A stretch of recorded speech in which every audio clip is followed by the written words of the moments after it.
मैं बांधूं वैष्णव छोड़े, वैष्णव बांधे मैं न छूटूं रे। प्राण थके मुने वैष्णव वाला, रात दिवस हृदय भानु रे। इसलिए रात दिन मैं ऐसे वैष्णव का स्वयं ध्यान करता हूँ, चिंतन करता हूँ, मैं उनका ख्याल रखता हूँ। तभी बाबा की, मेरे दादा गुरु की महिमा गाई गई। मेरे गुरु के लिए तो भी पद वगैरह निर्माण करने में मनुष्य देह का जो दोष है दूर नहीं हो पा रहा है, क्योंकि मन को टिकाना, इंद्रियों को तप में बनाना, संप सुहृदय भाव एकता के लिए काम करना, खाद बीज सब उसमें डालना, जिससे संप हो, जिससे एकता हो, सुहृदय भाव हो। उत्तम धाम एक परिवार, स्वामीनारायण एक परिवार, परिवार की भाषा में जो काम करते हो, तो मेरे गुरुदेव का भी पद निर्माण हो सकता है, श्लोक बन सकता है, जय घोष हो सकता है। क्योंकि आज आधुनिक युग में काम करने के लिए, कामयाबी हासिल करने के लिए उत्तम धाम ने भी लगभग सभी संसाधन को प्राप्त कर लिए।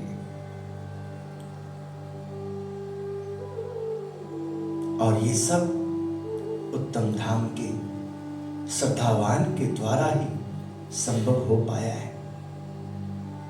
अब दोनों का ही बड़ा योगदान चाहिए। श्रद्धावान भी अपनी श्रद्धा का तेज देखने के लिए सब समय अपने आराध्य को, अपने पूज्यवर को उसी प्रकार जगाएं जिस प्रकार जामवंत जी ने हनुमान जी को जगाया था।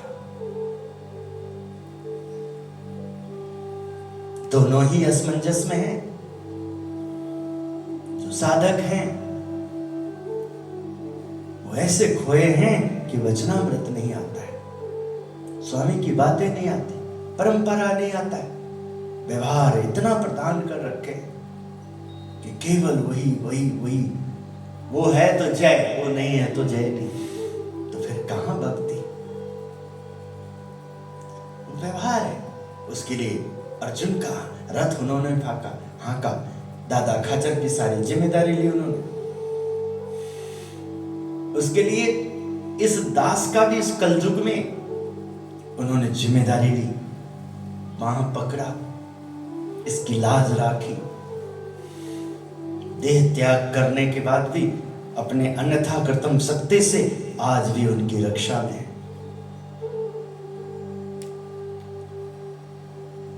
अपने विश्वास, अपने द्वारा नाम दिया हुआ आज भी उसमें कोई कमी नहीं रहने दे रहे। तो इसलिए दोनों एक दूसरे को जब तक चाहेंगे नहीं, दोनों में जब कहीं न कहीं कोई न कोई व्यवहार से यदि हठ, मान, राग, ईर्ष्या, द्वेष जो प्रपंच में कहा जाता है और फिर व्यवहार में जन्म लेता है, 5 प्रकार का आहार को दूषित करता है। शब्द, स्पर्श, रूप, रस, गंध। और जैसे ही सर्वेन्द्रियाणि जेयानि रसना तु विशेषतः, और इंद्रियों पे यदि मेहनत नहीं हो पा रही है तो चल जाएगा, किंतु रसना इंद्रियों को जीतना बहुत जरूरी है। ये रसना इंद्रिय कहां कहां से कामयाब होती है, कहां कहां से खुराक मिलता है। नेत्र आंखों से, कान श्रवण करने की क्रिया से, नासिका गंध, त्वचा स्पर्श, हाथ पैर स्पर्श, और रस वाणी बोलना और लेना। शब्द, स्पर्श, रूप, रस, गंध, ये 5 ज्ञानेंद्रिय कहा जाता है। यहीं पर भगवान स्वामीनारायण ने कहा इन 5 को शुद्ध करना, इन 5 पे ध्यान रखना, ये 5 दरवाजे पे सब समय सजग रहना। जब आराम करना तो व्यवहार में क्या बोलेंगे आप? अभी भी अलीगढ़ का ही ताला कहा जाता है क्या? अलीगढ़ ही ताला लगा के रखना। तो घनश्याम जी पूछेंगे सुदर्शन जी से, बेटी की शादी किया ना वहाँ, भाई पता है अभी भी ताला का उधर मशहूर है क्या? क्योंकि महाराज की कथा में भी आया अलीगढ़ ताला, अलीगढ़, हाँ, वहाँ जो ताला बनाया जाता है लॉक सिस्टम लगता है, वहाँ बढ़िया फैक्ट्री होगा, विशेष काम करने वाले होगा। आइए महात्मा युक्त भक्ति के ऊपर योगी जी महाराज के द्वारा जो प्रेरणा दी गई है। सन 1900 जो यहाँ व्यवहार दिखता है, लगभग 1925 से लेके 1965 तक जो योगी बाबा का लगभग 40-45 साल जो यहाँ मार्गदर्शन आ रहा है योगी गीता के माध्यम से। योगी गीता में इसमें जो व्यवहार आ रहा है, क्योंकि 65 के बाद तो अस्वस्थ रह रहे बहुत ज्यादा, फिर भी 70 ही मान लीजिए आप, मेरे जन्म से 2 साल पहले इस शरीर का जो जन्म है 2 साल या 71-72 भी ले लें आप, 73 भी ले लें, कोई बात 71-72 ही।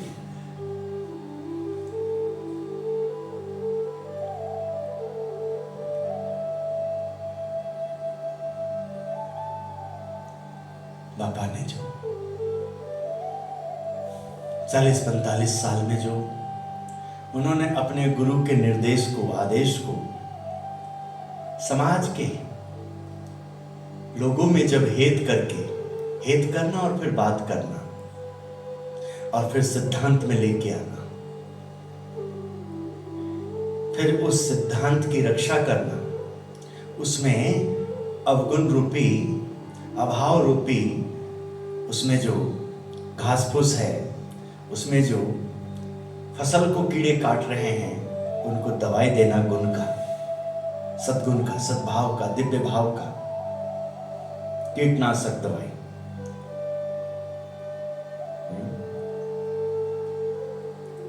जो ज्ञान को, जो ध्यान को, जो प्राप्ति को, जो कुछ अभाव अवगुण रूपी जो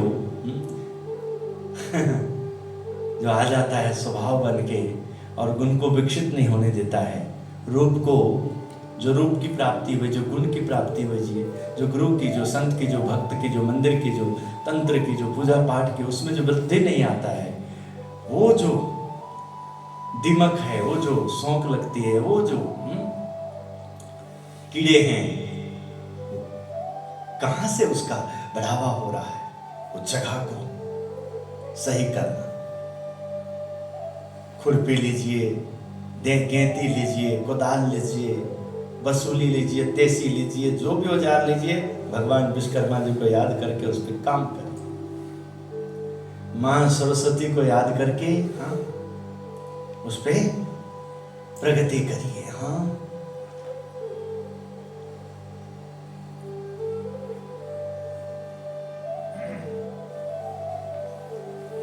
जिसको नहीं है बोध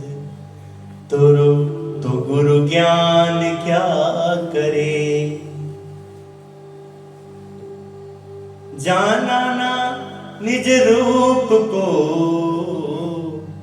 वेद पुराण क्या करे।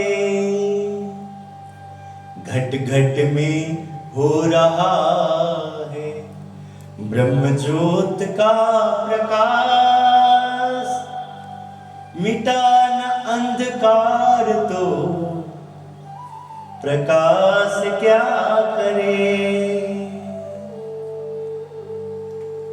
बोध तो करना ही होगा। बोध है कि अबोध है, ज्ञान है कि अज्ञान है, योगी गीता दर्शाता है। महात्मा युक्त भक्ति, महाराज विराजमान है, भक्तजन संतजन सब प्रभु का दर्शन कर रहे हैं, कीर्तन गान कर रहे हैं, प्रभु कुछ वार्ता की ओर ध्यान दे रहे हैं। महाराज ने कहा कोई प्रश्न पूछिए आप सब।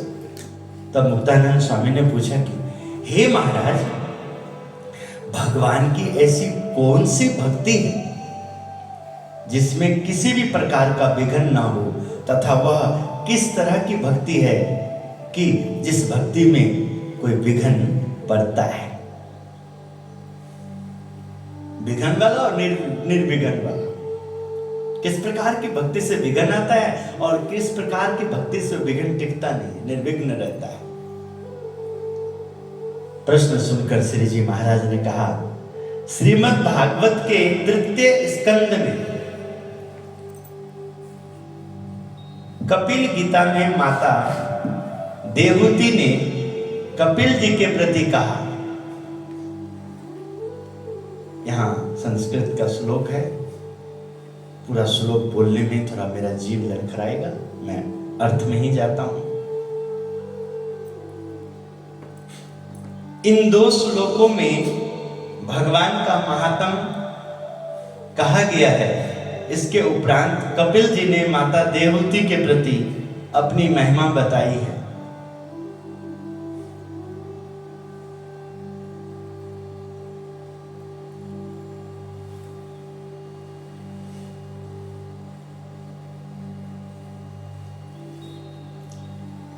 थोड़ा सा प्रयास करता हूं। यनामधेय श्रवणानुकीर्तनाद्य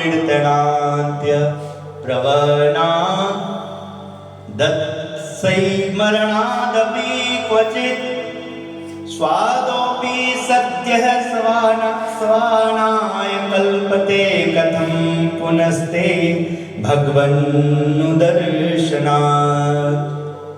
अहो बद स्वपचोतो गर्यान् यच्चिन्हौग्रै वर्तते नाम तुभ्यम्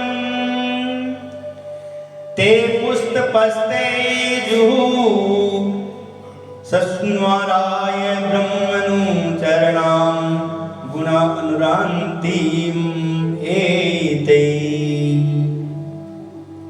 अर्थ, हे भगवान, कभी भी आपके नामों का श्रवण कीर्तन करने, आपको प्रणाम करने तथा आपका स्मरण करने से यदि स्वपच तुरंत यज्ञ करने में समर्थ और पवित्र हो जाता है, तो कोई प्राणी यदि आपके दर्शन मात्र से पवित्र और कृतार्थ हो जाए तो इसके संबंध में क्या कहना।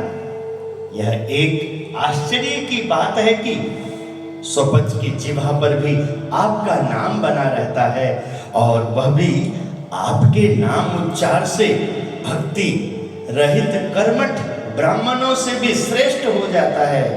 तो जिन्होंने आपके नाम का उच्चारण मात्र किया है, तो मान लीजिए कि उन्हीं ने तप किया है, होम किया है, तीर्थ में स्नान किया है तथा वे ही सदाचारण वाले हैं और वेदों के अध्याय भी उन्होंने ही किया है। श्रीमद् भागवत अध्याय 3 श्लोक 33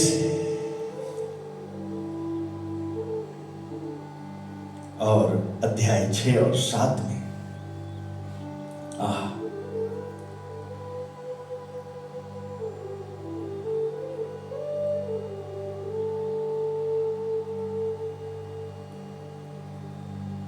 मद भयद्वातिवातोऽयं सूर्यस्तपति मद्भयात् वर्षतीन्द्रो धरत्यग्नि मृत्युश्चरित मद्भयात्। समस्त जगत को सुख देने वाली यह वायु मेरे भय से चलती रहती है। मेरे भय से ही सूर्य प्रकाश प्रदान करता रहता है, इंद्र वर्षा करता रहता है, अग्नि वस्तुओं में दहन करती है तथा मृत्यु प्राणियों में विचरण करती रहती है। श्रीमद् भागवत अध्याय 3 श्लोक 25 और 42। कितनी महिमा है इष्ट की, प्रभु की। भक्त जो सबसे श्रेष्ठ है, सबसे उत्तम है, उसके लिए जो उन्होंने कुछ ज्ञान दिया है कि आपने मेरी मूर्ति का ध्यान करना है, मेरी कथा सुनना है, मेरे संत समागम, मेरे संत का समागम करना है, मेरे साधु का संग करना है, मेरे मंदिरों में जाकर के अपने आप को मंदिरमय बनाना है, आश्रममय बनाना है। मेरी कथाओं में लगातार अभ्यास करके कथा रस का पान करना है। मेरी सेवाओं में घुल मिल करके अपने सभी पाप को, शरीर के अहंकार को, इंद्रियों के अहंकार को, सबको नष्ट करना है। तो हमें केवल दर्शन, सेवा और सानिध्य को, जो संसार में सबसे श्रेष्ठ है, सर्वोत्तम है, मान्य, जगत मान्य, जो दिखा देते कि प्रमाणित कर देते हैं किसी को दीक्षा दे करके, दीक्षार्थी बन करके, समाज में प्रतिष्ठा दिला के, और फिर भी हमारा मन यदि लुच्चा लफंगा करे, ऐसे लोगों की बात को मान ले जो प्रतिष्ठित ना हुआ हो, जो दीक्षार्थी ना हुआ हो, जो कंठी गुरु भगवान शास्त्र की मर्मज्ञ को ना जानता हो, और उसका बात यदि हम पे असर हो जाए, तो हमसे ज्यादा कोई मूर्ख इस संसार में नहीं है, हमसे कोई ज्यादा कोई दुर्बुद्धि नहीं है, अभागा नहीं हो सकता है। क्योंकि परमात्मा ने प्रमाणित करके दिया हमें। जहां से दीक्षा दिया वो भी दीक्षार्थी, जहां मन लगाया वो भी सत्संग कहलाता है। और वहां प्रतिष्ठित समाज में प्रतिष्ठा रखता हो, समाज के सभ्य समाज जहां आदर सम्मान से आदर करते हों, वहां भी हमारा मन लुच्चा लफंगा की तरह काम करे, तो सोचिए हमें को दंड देना है ना, अपने मन को, अपने इंद्रियों को, अपने स्वभाव को, हमें ये सब समझाना पड़ेगा, दूसरा थोड़ी ना आएगा। क्योंकि हमारे लिए तो कोई और ना गुरु है, ना भगवान है, ना कोई संत है, तो हमें करना पड़ेगा। क्योंकि हमारा ही मन तो उनको मानने को तैयार नहीं होता है, हमारी इंद्रियां तो उसके लिए टिकती नहीं है, हमारे स्वभाव तो इन बातों से दूर रहता है। किस प्रकार, कितनी महात्म है।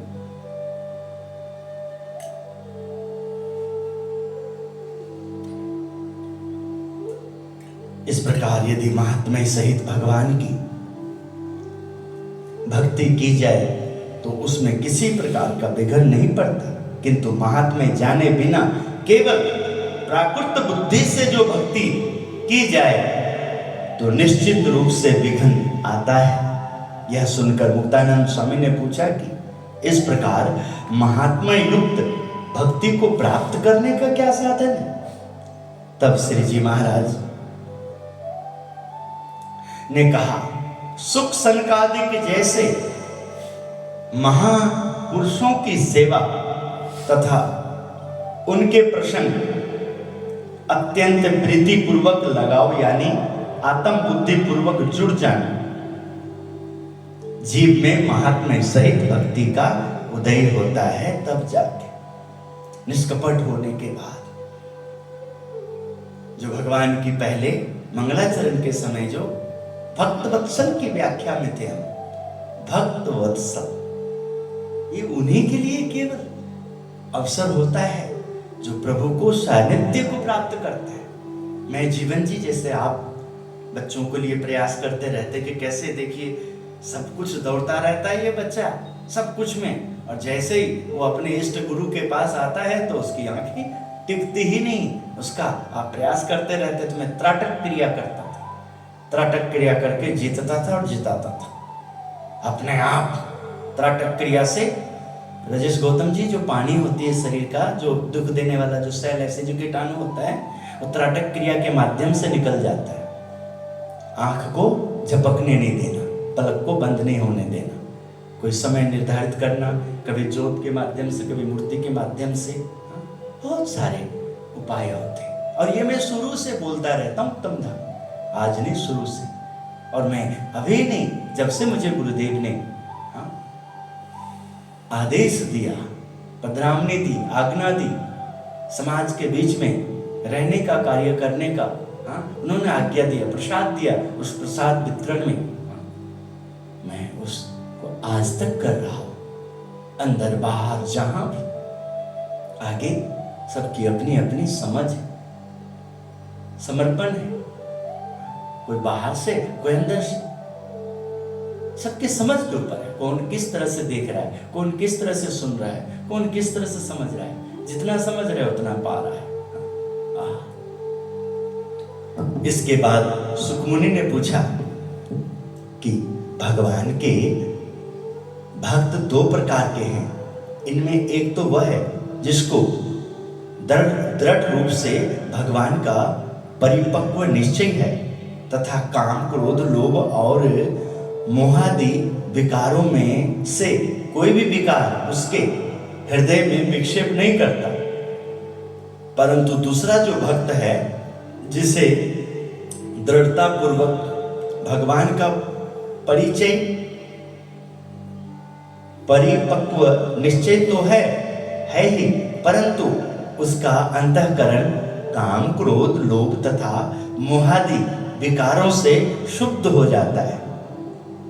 इन दोनों प्रकार के भक्त जब देह को छोड़कर भगवान के धाम में जाते हैं तब क्या उन दोनों